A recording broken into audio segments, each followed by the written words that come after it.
اتحاد کسی بھی قوم اور ملک کی بقا اس صورت میں ہو سکتی ہے جبکہ اس قوم اور ملک کے لوگوں میں اتحاد ہو۔ بغیر اتحاد کے ان کا وجود بھی مشکل ہے۔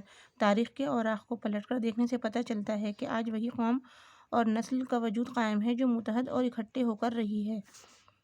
بھٹکنے والی قوموں کی شیرازیں بکھر گئے، اتحاد سے رہنے پر ترقی کی نئی نئی راہیں نکلتی ہیں اور متحد قوم دنیا کے نقشے میں ہمیشہ ابھرتی اور نکھرتی چلی جاتی ہے۔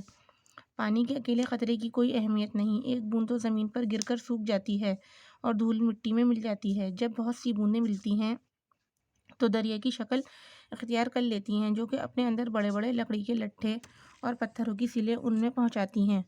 گھاس کے اکیلے تنکے کا وجود کوئی طاقت نہیں رکھتا، اسے انگلی سے توڑا جا سکتا ہے، لیکن جب اسی تنکے کو ملا کر موٹا رسہ تیار کر لیتے ہیں تو اس سے مست ہاتھی کو بھی باندھا جا سکتا ہے۔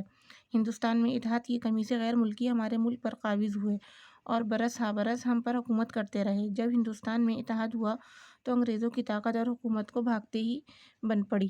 آج کی دنیا میں وہی سماج زندہ رہ سکتا ہے جو حملے آور کا مقابلہ متحد ہو کر کرتا ہے۔ غیر متحد سماج پر کوئی بھی حاوی ہو جاتا ہے، اس لیے ہمیں سماج اور ملک کی بقا کے لیے متحد ہو کر رہنا پڑے گا۔ کسی نے کہا ہے، اکیلی بکری کو بھیڑیا کھا جاتا ہے۔